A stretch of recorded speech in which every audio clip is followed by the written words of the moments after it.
लालगंज, भदोही, इलाहाबाद, फूलपुर और डुमरियागंज। विनय लगातार हमारे साथ जुड़े हैं। विनय, वोटिंग का वक्त खत्म हो चुका है, क्या अभी भी भीड़ है, या जो उम्मीद की जा रही थी कि इस बार 7वें चरण में जाकर रिकॉर्ड टूटेगा, लेकिन ऐसा कुछ नहीं, जो पहले चरण में वही आखिरी चरण में?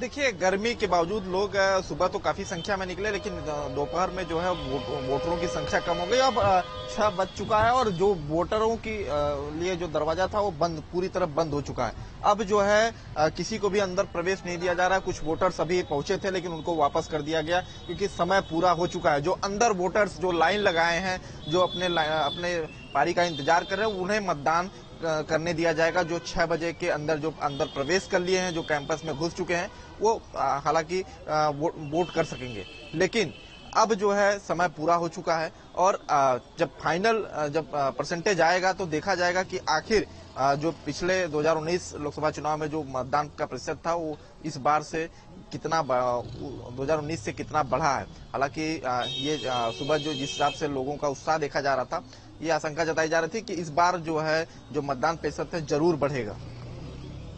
लेकिन ऐसा हालांकि उम्मीद नहीं है। फाइनल आंकड़े जब सामने आएंगे वो साफ जाहिर होगा, पता चल जाएगा कि आखिर क्या कुछ रहा है। वरिष्ठ सहयोगी धीरेन्द्र पुंडीर सर हमारे साथ जुड़े हुए हैं। धीरेन्द्र सर, देखिए, वोटिंग तो खत्म हो गया, जिसका इंतजार सब कर रहे थे। अब 4 जून का इंतजार, लेकिन उससे पहले तस्वीर लगातार न्यूज स्टेट ने अपने दर्शकों को दिखाई। पहले फेज से लेकर आखिरी फेज तक आपसे एक एक करके हर एक सीट का आकलन करवाएंगे, लेकिन इन चुनाव में जो मुद्दे रहे और हर फेज के बाद नारे बदले, या कहे कि जो बयानबाजी रही वो बदली, स्टाइल बदला, बावजूद इसके आपका क्या कुछ आकलन कहता है 14, 19 और अब ये 24? देखिए, इस पूरे चुनाव को अगर हम लोग एक नारे के तौर पर देखें तो सुशासन, जो राशन, सुशासन और राशि, ये तमाम चीजें, जो तीनों चीजों ने पूरे चुनाव को बहुत हद तक जो रखा है, वही मुद्दे इसके इर्द गिर्द घूमते रहे। हालांकि विपक्ष ने कोशिश की जरूर कि वो जो मुद्दा है संविधान के बदलाव का और उन तमाम चीजों का, उनके सहारे आगे बढ़ सके। जो कांग्रेस ने है उसने कई सारी ऐसी घोषणाएं की जिनकी आर्थिक किस तरह से उनको पूरा किया जा सकता है, उस तरह की कोई आधार वहां नहीं था। और कांग्रेस के उस नारे का तब तक कोई आधार नहीं था जब तक कि वो समाजवादी पार्टी के वोटरों के साथ मिल नहीं रही थी, वरना 2.96 के साथ कांग्रेस बहुत बड़ा कोई चेंज यूपी में नहीं ला सकती थी। समाजवादी पार्टी के साथ मिलने के बाद एक मुख्य विपक्षी गठबंधन के तौर पर उन्होंने दिखाने की पूरी कोशिश की। अगर हम उसको देखें, बसपा पूरी तरह अपने काडर को, कमिटेड जो काडर था उसको एकजुट रखने की पूरी लड़ाई के साथ साथ में मुस्लिम वोटर्स के साथ जुड़कर उसको जीत के हिस्से में आने की कोशिश कर रही थी। लेकिन अगर हम देखते हैं तो 2019 का जो वोट है वो 40 सीटों पर तो 50% या 50% से ज्यादा बीजेपी के हक में था। और 2022 में भी देखें तो लगभग 18 सीटें ऐसी दिखाई देती थी जिस पर कि हमने समाजवादी पार्टी को बीजेपी से आगे निकलते हुए वोटों के परसेंटेज में, डिस्ट्रिक्ट वाइज हम लोग नहीं कह रहे, अगर हम उन सेगमेंट्स को लोकसभा सेगमेंट में बदलते हैं असेंबली सीट के, तो उसमें देखा। लेकिन उसमें भी लगभग 8 से 10 सीट ऐसी हैं जो लोकसभा में जब बदलाव देखती है तो वो परसेंटेज ऑफ वोट बीजेपी का ऊपर उठता है। यानी अगर हम ये देखते हैं असेंबली सीट को 2012 से 2014 के चुनाव से कंपेयर करते हैं, 2014 के चुनाव से फिर 2017 में देखते हैं, और 17 के बाद 19 में देखते हैं, और 19 के बाद 22 में देखते हैं, तो आप देखेंगे कि बीजेपी का विधानसभा में वोट परसेंटेज कम होता है, लेकिन लोकसभा में 2014 के बाद बढ़ रहा है। यानी ये ट्रेंड दिखता है जो ये बताता है कि मोदी जो है मैजिक वो यहां काम करता है उत्तर प्रदेश में। तो पिछली बार की स्थिति से आगे की तरफ बढ़ती हुई दिखती है बीजेपी। कोई ऐसे कारण नहीं है कि जिसमें हम ये कह सकें कि उसको कोई प्रॉब्लम्स यहां पिछली बार के रिकॉर्ड को मेंटेन करने में आ रही है। और चूंकि 2019 का जो गठबंधन था वो एक जो सोशली और पॉलिटिकली एक ऐसा गठबंधन था कि अगर उसके कार्यकर्ता पूरी तरह से एक बात, जिस लड़ाई में हम देख रहे थे, वो समन्वित होते तो वो एक और बहुत बड़ी लड़ाई थी। लेकिन इस बार ऐसा नहीं दिख रहा, क्योंकि कांग्रेस कोई एंटिटी नहीं है, पॉलिटिकल एंटिटी कम से कम उत्तर प्रदेश में नहीं रह गई है। अगर आप उसका देखें, 67 सीटों पर चुनाव लड़ने के बाद उसने 63 पर जमानत जब्त कराई थी, यानी इतनी बुरी तरह हार थी। अगर पिछले लोकसभा चुनाव को देखें और विधानसभा चुनाव में तो और बड़ा रिकॉर्ड हार का मतदान उन्होंने किया, यानी 6% से वो 2.97% पर आ गए। तो इतने वोट शेयर से कांग्रेस बहुत कुछ बदलाव करती है या सपा को ताकत देती, वो दिखता नहीं है। पूरी विपक्ष की पूरी कवायद ये थी कि वो किसी तरह मुस्लिम वोटरों के साथ मिलकर एक बड़ा, जो अखिलेश यादव चाहते थे, माय समीकरण, और कांग्रेस के साथ गठबंधन का एक ही मकसद था, एक ही मतलब था, वरना और कोई मतलब नहीं था कि मुस्लिम वोटर्स में बंटवारा ना हो। क्योंकि पिछले कुछ समय से अगर आपने देखा, विधानसभा के अलग अलग राज्यों के चुनाव में मुस्लिम वोटर एक मुश्त कांग्रेस की तरफ जाता हुआ दिखा। तो ये एक पॉलिटिकल प्रेशर था, अगर मैं कहूं राहुल, पहली अगर आप प्रतिक्रिया के तौर पर देखना चाहते हैं तो। एक चीज और कहने आपसे जानना चाहते हैं, ठीक है इंडी गठबंधन, लेकिन उत्तर प्रदेश में अगर देखें, कांग्रेस समाजवादी पार्टी के लिए क्यों जरूरी? देखिए, मैंने आपको अभी बताया, उसको अगर हम लोग डिटेल्स में देखें तो वो ये बात करते हैं, अगर आप कर्नाटक के चुनाव पर गौर करते हैं तो कर्नाटक के चुनाव में बीजेपी अपने उसी वोट शेयर पर है जिस पर लगभग पिछली बार के विधानसभा चुनाव में थी, यानी कोई चेंज उसके अंदर नहीं दिखाई दिया जब बीजेपी ने सत्ता हासिल की थी, सबसे बड़ी पार्टी बनकर और विपक्षियों के अंदर टूट कर आकर। लेकिन अभी जो चुनाव हुए उसमें जो सबसे बड़ा झटका लगा था, जो 18-19% का वोट शेयर जेडीएस का था, जनता दल सेकुलर का था, उसमें से 5%, एग्जैक्ट 5.6 समथिंग वोट परसेंटेज जो मुस्लिम वोट बैंक था, वो सीधा का सीधा शिफ्ट कर गया कांग्रेस के पास, और कांग्रेस ने अप्रत्याशित जीत हासिल की। उसमें कांग्रेस का बहुत कोई योगदान नहीं था कि इस तरह की चीज में उसमें कोई हुआ हो। वो सारा मुस्लिम वोट बीजेपी को हराने के लिए जेडीएस को नहीं समझ पा रहा था कि ये इसमें कैपेबल है, और क्यों लंबे समय तक किसी भी पॉलिटिकल पार्टी रीजनल में अगर एक जगह ठहराव आ जाता है तो उसके वोटर्स में एक फटीग आती है और वो शिफ्ट करता है उस पार्टी की ओर जिसको वो ये मानता है कि वो बीजेपी को हरा सकती है।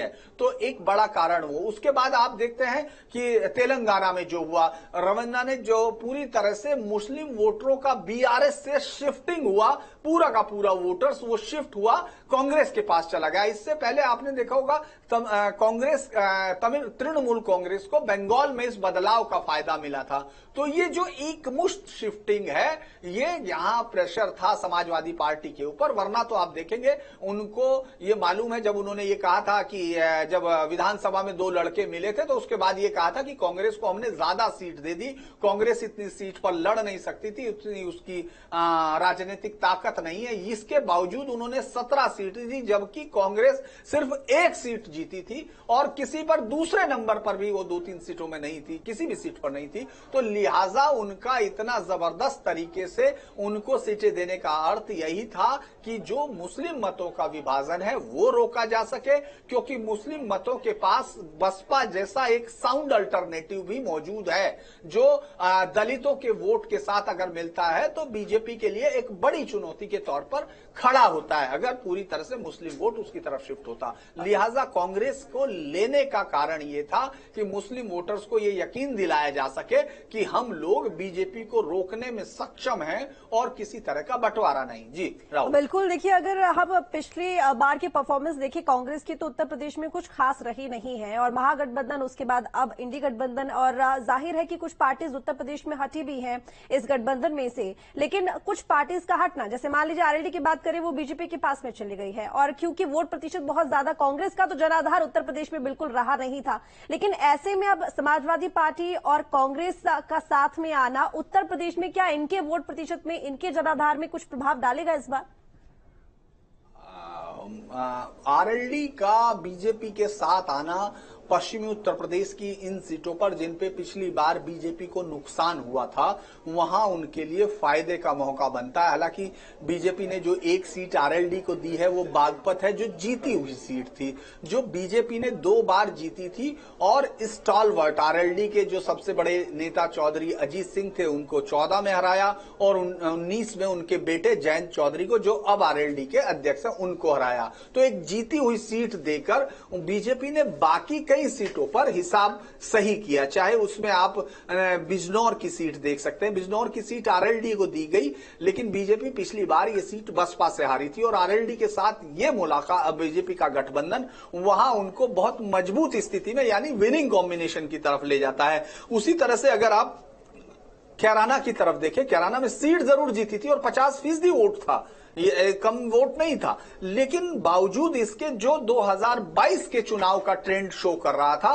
वो आरएलडी के साथ मिलकर बीजेपी ने उस एंटी इनकम्बेंसी को रोकने में अभी तक जो दिख रहा है मुझे लगता है उसमें सफल रही है। और अगर आप देखते हैं तो सिर्फ 2 सीटें ऐसी दिखाई देती हैं फर्स्ट पेज में, रामपुर और मुरादाबाद, जहां वो लड़ाई दिखती है। और मुरादाबाद के कुछ हिस्सों में आरएलडी का जो प्रभाव है उसके साथ बीजेपी इस पे 2019 के बाद का जो मतलब 2019 में जो डिफीट हुई थी 2014 में जब वो जीते थे तो उसको वापस दोहराना चाहती है। एसटी हसन ने हालांकि पिछली बार 50% वोट मिला था, एक आधी सीट ऐसी थी जिसपे सपा को इतना बड़ा वोट मिला था, मतलब कुछ सीटों में से एक थी। तो मुझे लगता है कि रुचि वीरा को लाकर उन्होंने उस कॉम्बिनेशन को काटने की कोशिश की थी, लेकिन आरएलडी का जो बीजेपी का गठबंधन है ये एक पश्चिमी उत्तर प्रदेश के लिए इन तमाम मेरठ, मुजफ्फरनगर, खासतौर से बागपत, अमरोहा और इस बेल्ट को देखते हैं मुरादाबाद को, तो मुझे लगता है कि उधर के लिए एक बेहतर और एक अच्छा गठबंधन है जो बीजेपी को इन हिस्सों में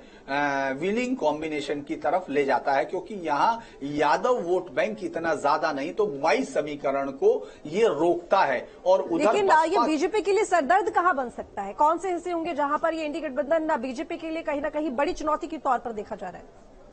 अगर हम बीजेपी के चुनौती के तौर पर देखें तो बीजेपी के अलावा अंबेडकर नगर है, कौशाम्बी है, लालगंज है, आजमगढ़ है, ये तमाम चीजें वो हैं जहां इनको बीजेपी को बहुत परेशानी का सामना करना पड़ेगा। इस गठबंधन के जो वोटिंग का जो पैटर्न है उसको अगर हम लोग गौर करते हैं, लगभग 18 सीटों पर अगर मैं देखता हूं जिस पर एक 2022 के चुनाव से, क्योंकि मैं 2019 के चुनाव से इसको कंपेयर नहीं कर रहा हूं, मैं इसको 2022 के चुनाव के साथ उसको जोड़ने की कोशिश कर रहा हूं, क्योंकि 2019 का मैंने फिर आपको कहा था कि वो एक अलग किस्म के लेवल पर लड़ा गया चुनाव था, एक अलग गठबंधन था, क्योंकि उस गठबंधन को एक अविजित गठबंधन माना जा रहा था। 1993-94 के चुनाव के वक्त, विधानसभा के चुनाव के वक्त, जब बीजेपी के कल्याण सिंह की सरकार को बर्खास्त किया गया था, यानी बाबरी मस्जिद जो विवादित ढांचा था उसको गिराए जाने के बाद जब राष्ट्रपति शासन लगाया गया था, तो उसके बाद बीजेपी इतने तमाम उसके बावजूद जीत नहीं पाई थी, क्योंकि इस गठबंधन ने उनका रास्ता रोक दिया था। बसपा और सपा ने मिलकर पूरी उस बीजेपी की उठती हुई आंधी को वहीं थाम दिया था, नथ दिया था जिसको कहा जाता है। तो उसके बाद से ये उम्मीद की जा रही थी, क्योंकि फिर उसके बाद जिस तरह से बसपा सुप्रीमो मायावती जी पर जिस तरह से उन्होंने एक अलग किस्म से वो जो अलहदा हुआ, वो गठबंधन अलग हुआ, उसके बाद से इसमें उम्मीद नहीं की जा रही थी कि कभी ये मुलाकात होगी, लेकिन एक अच्छी स्ट्रेटजी के तौर पर पिछली बार दोनों ने मुलाकात की और उसके बाद उस गठबंधन की रूपरेखा बनी। उसके बाद कोई ऐसा गठबंधन अभी नहीं है। अगर सपा बसपा नहीं मिलते हैं तो कांग्रेस जैसे, मुझे नहीं लगता कि कांग्रेस जैसे गठबंधन से कोई फर्क पड़ता है।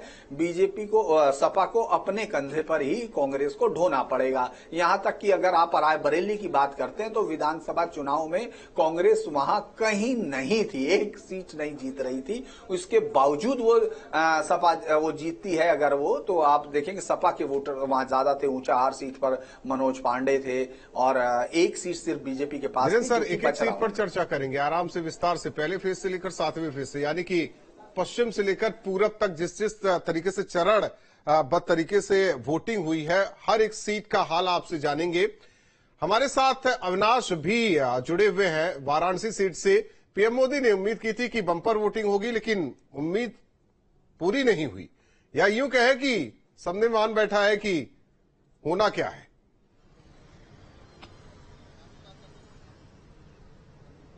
दोनों ही चीजें हैं राहुल। वोटिंग भी जमकर नहीं हुई। हालांकि देखिए, सुबह में जब हम लोग निकले थे तब जो वोटरों का रुझान था वो ठीक दिख रहा था। दोपहर में चूंकि आज उमस बहुत ज्यादा है, धूप तो आज बहुत कम निकली लेकिन उमस बहुत ज्यादा है, तो कह सकते हैं कि थोड़े वोटर, चूंकि शहरी वोटर थोड़े से आराम तलबी होते हैं, तो ये मान के चलिए। और दूसरी जो आपकी बात है कि लोग मान के चल रहे हैं कि उन्हें पता है जैसे कि होना क्या है। तो दोनों ही चीजें हैं। लेकिन देखिए, अगर हम बनारस की बात करें तो बनारस वो सीट है जो भारत की सबसे हॉट सीट मानी जा सकती है, सबसे चर्चित सीट है। ये प्रधानमंत्री नरेंद्र मोदी की सीट है और इस सीट का प्रभाव देखिए, इसको सिर्फ बनारस से जोड़कर ना देखिए, बल्कि बनारस का प्रभाव आसपास की कई सीटों पर माना जाता है। जैसे चंदौली की बात कर लीजिए आप,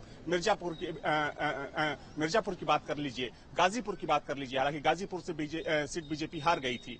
तो ये वो इलाका है। और अगर हम पिछले चुनाव की बात करें, 2019 की बात करें, तो 2019 में इन सभी सीटों पर जो बीजेपी का परफॉर्मेंस था वो बेहद शानदार था। हालांकि 2 सीटें बीजेपी हार गई थी, घोसी और आजमगढ़। हालांकि अगर हम आजमगढ़ की बात करें तो आजमगढ़ को उपचुनाव में बीजेपी ने जीत लिया था। दिनेश लाल निरहुआ वहां से सांसद बने, जो एक बार फिर से उम्मीदवार हैं। और इस बार की अगर बात करें तो इसको 2022 के विधानसभा चुनाव से जोड़कर भी देखा जा सकता है। हालांकि देखिए, अगर 22 के चुनाव से हम इसको जोड़ें तो कह सकते हैं कि बीजेपी यहाँ थोड़ी कमजोर होगी, क्योंकि 22 के चुनाव में बीजेपी का जो परफॉर्मेंस था पूर्वांचल में वो उतना अच्छा नहीं था जितना बीजेपी ने समझा या सोचा था। लेकिन देखिए, लोकसभा का चुनाव अलग होता है, विधानसभा का चुनाव अलग होता है, मुद्दे अलग होते हैं और लोगों की पसंद भी अलग होती है। तो हमें इस चीज का ख्याल रखना होगा कि इस बार नरेंद्र मोदी का जो चेहरा है सबसे आगे है और जिस तरीके से, जिस हिसाब से बीजेपी आगे कदम बढ़ा रही है। और चूंकि देखिए, इसमें कुछ अगर हम गठबंधन की बात करें तो चूंकि वो गणित भी यहाँ का बदला है। सुभाषपा निषाद पार्टी और साथ में अपना दल की बात करें, ये तीनों पार्टियां बीजेपी के साथ है। इंडी गठबंधन में कांग्रेस पार्टी है और साथ में समाजवादी पार्टी है।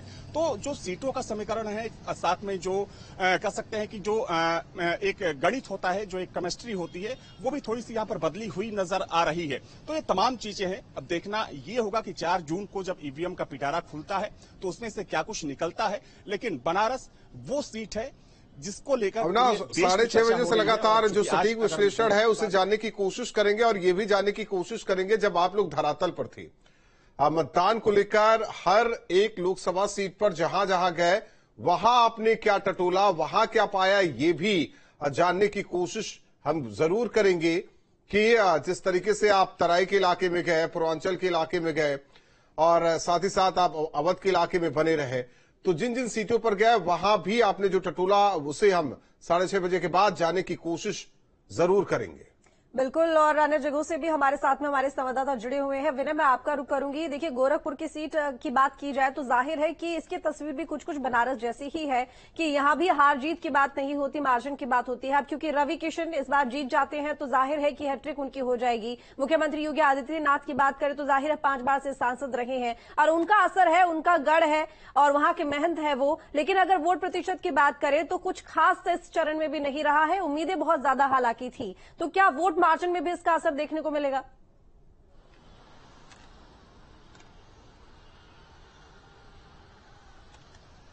देखिए, अगर गोरखपुर की बात की जाए तो गोरखपुर की सीट जो चुनाव होता है वो बीजेपी यहाँ नहीं लड़ती। यहाँ मंदिर बनाम विपक्ष होता है। और बात की जाए तो मुख्यमंत्री योगी आदित्यनाथ यहाँ से 5 बार सांसद रहे और यहाँ का जो चुनाव होता है वो योगी के नाम पे चुनाव होता है। यहाँ के लोगों का जब लोगों के बीच हम जब जाते थे, लोगों से बातचीत करते थे कि आखिर गोरखपुर में क्या हुआ, तो उन्होंने कहा गोरखपुर में योगी जी ने जो विकास किया है, इन 2017 के बाद से जो विकास हुए हैं, हालांकि 2014 में ही बीजेपी की सरकार थी, लेकिन कुछ योजनाएं ऐसी थी जब यहाँ सपा की सरकार थी जिसकी वजह से यहाँ कुछ योजनाएं ऐसी थी जो नहीं लागू हो पाई थी। लेकिन जो गति 2017 के बाद गोरखपुर को मिली है, गोरखपुर में जिस तरह से पहले, क्योंकि तराई क्षेत्र है, यहाँ एक सबसे बड़ी समस्या रहती थी, यहाँ बाढ़ की समस्या होती थी, यहाँ पानी ज्यादा लोगों के घर में घुस जाता था, उसको लेकर यहाँ काम होगा। उसके साथ ही साथ बीआरडी मेडिकल कॉलेज जहाँ उपचार नहीं होता था, उपचार की कई समस्याएं आती थी, उस पे बहुत काम हुआ। एम्स का जिस तरह से निर्माण हुआ, जिस तरह से काम हुआ, बंद खाद कारखाना जो लोगों के लिए एक रोजगार का भी साधन बना और यहाँ से काफी संख्या में जो लोग थे वो उनको रोजगार मिला। और तो ये कई ऐसी चीजें हैं जो 2014 के बाद से लोगों ने विकास देखा। जब हम योगी के सीएम सिटी की बात करते हैं तो यहाँ सिर्फ और सिर्फ नाम आता है कि यहाँ जिस तरह से 10 सालों में बदलाव हुआ है, जिस तरह से विकास हुआ है, उस विकास के नाम पर लोगों ने कहा कि हम विकास के मुद्दों पर वोट कर रहे हैं। और ज्यादातर हमने आपसे पहले भी कहा कि 90% जो जनता थी वो विकास के मुद्दों पर वोट कर रही थी और उनका कहना था कि हमें सांसद कौन बनता है हमें ये नहीं, लेकिन जो विकास हुआ दो चीजें थी। हालांकि जिस तरीके से ये सीट रही है, एक बार कहा जाए कि अटल जी की सरकार और जब दोबारा 2014 में बीजेपी लौट के आई कहे सत्ता में, और उसके बाद ये मौका मिला गोरखपुर वासियों के लिए सेवा करने के लिए, लेकिन उस बीच विधानसभा का चुनाव हुआ और मुख्यमंत्री बन गए योगी आदित्यनाथ।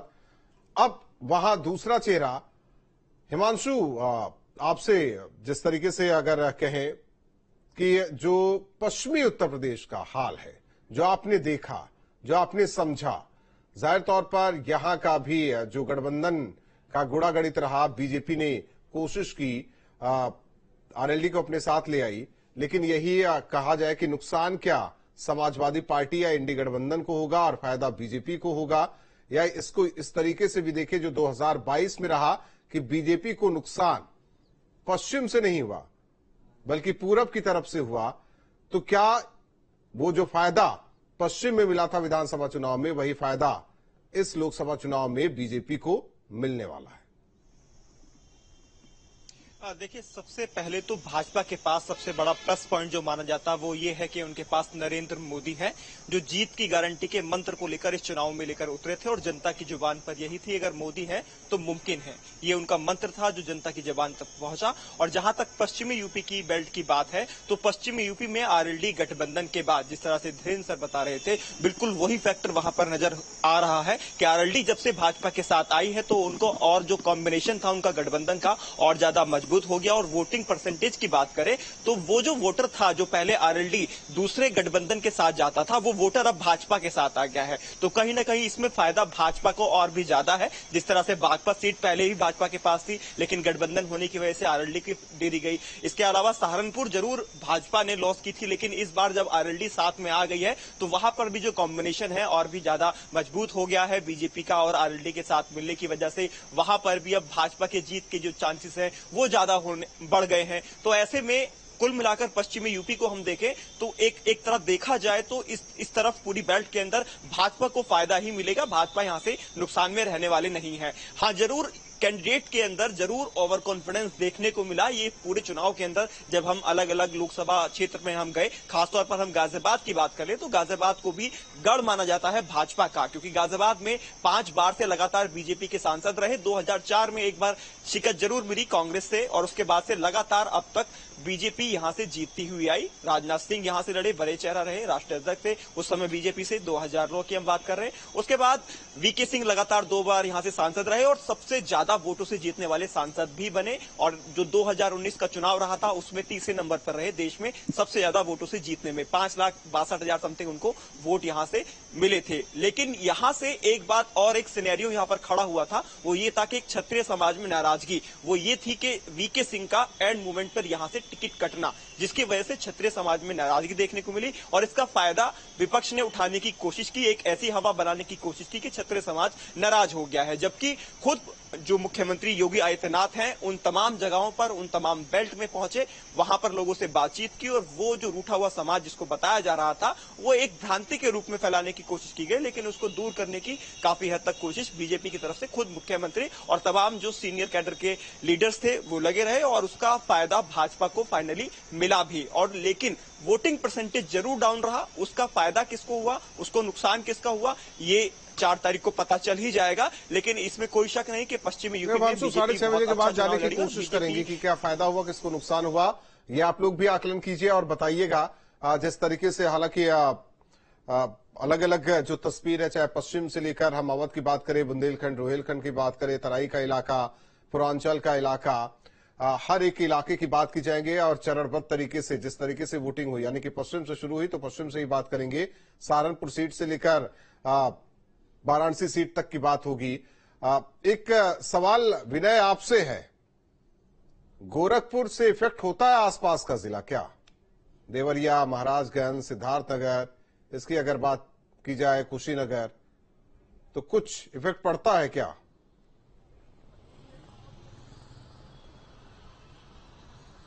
देखिए, अगर बात की जाए गोरखपुर के आसपास की सीटों की, तो गोरखपुर मुख्यमंत्री योगी आदित्यनाथ का शहर है। वहीं गोरखपुर के आसपास जो भी शहर हैं वो विकास की गति वहां भी बढ़ी है। अगर हालांकि कुछ ऐसा देखा जा रहा है कि जो सीटें बीजेपी को लगती थी कि ये सीट हमारी कुशीनगर की सीट की अगर हम बात करें तो लगती थी बीजेपी की ये आसानी से सीट जीत जाएगी, लेकिन वहां अंतिम समय में लड़ाई दिलचस्प हो गई है। और आसपास के और सीटों की बात करें तो जैसे देवरिया के जो पूर्व सांसद रहे रमापति त्रिपाठी, उनका टिकट बीजेपी ने काट दिया, दूसरे को टिकट दिया। तो देखिए इन सब का असर पड़ेगा। अगर हम बात करें तो गोरखपुर के आसपास की सीटों पे जब हम गए थे, लोगों से बातचीत किए, जनता का मूड जानने गए कि आखिर विकास क्या हुआ है और जनता का मूड क्या है और किन मुद्दों के तहत जनता जो है सरकार को चुनने जा रही है। तो जब हम लोगों के बीच गए तो उन्होंने कहा कि जिस तरह से बदलाव हुआ है, हमारे क्षेत्र में कितना बदलाव हुआ है ये हमें ये नहीं देखना है, हमारे देश में कितना बदलाव हुआ है, हमारे राष्ट्र का निर्माण किस तरह से हो रहा है। हम इन मुद्दों को लेकर वोट करेंगे, क्योंकि लोकसभा का चुनाव जो होता है वो राष्ट्रीय मुद्दों पर होता है। विधानसभा का चुनाव और निकाय चुनाव जो होते हैं वो स्थानीय मुद्दों पे होते हैं, लेकिन ये राष्ट्र के मुद्दों का चुनाव है और हम अपने राष्ट्र को किस तरह से आगे बढ़ाएं, इन मुद्दों को लेकर हम सरकार चुनने जा रहे हैं। और यही मुद्दा है कि विकास हुआ है, हमारे देश का कितना विकास हुआ है। एक तरफ जहां राम मंदिर का निर्माण को लेकर लोगों ने कहा कि राम मंदिर जो 500 वर्षों से जो सपना था उसे पूरा हुआ, और उसके साथ ही जिस तरह से विकास की गति जो बढ़ी है, जो लोगों की समस्याएं होती थी, अगर बात करें तो गोरखपुर के आसपास के जनपदों में जो बिहार से सटे महाराजगंज, सिद्धार्थनगर, ये सब जो पूर्ववर्ती क्षेत्र है, ये इन बात करें तो यहाँ जो समस्याएं होती थी, सड़कों की समस्याएं होती थी। लोग कहते थे कि अस्पताल जाने में लोगों की मौत हो जाती थी। आज की समस्या यह है कि अगर आपको गोरखपुर भी जाना है तो 1 से 1.5 घंटे में, और जो 4 घंटे की दूरी थी वो 1 से 1.5 घंटे में पूरी कर लेंगे।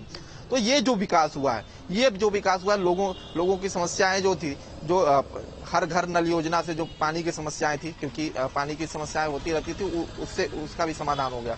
तो ये जो समस्याएं थी, जो मोदी की गारंटी की बात होती है कि मोदी की गारंटी जो विनय, अविनाश और हिमांशु लगातार आप बने रहिए। हालांकि हर एक सीट का हाल जानने की आप लोगों से कोशिश करेंगे। रुकते हैं कुछ पलों के लिए, लेकिन आपको बता दें कि लगातार सटीक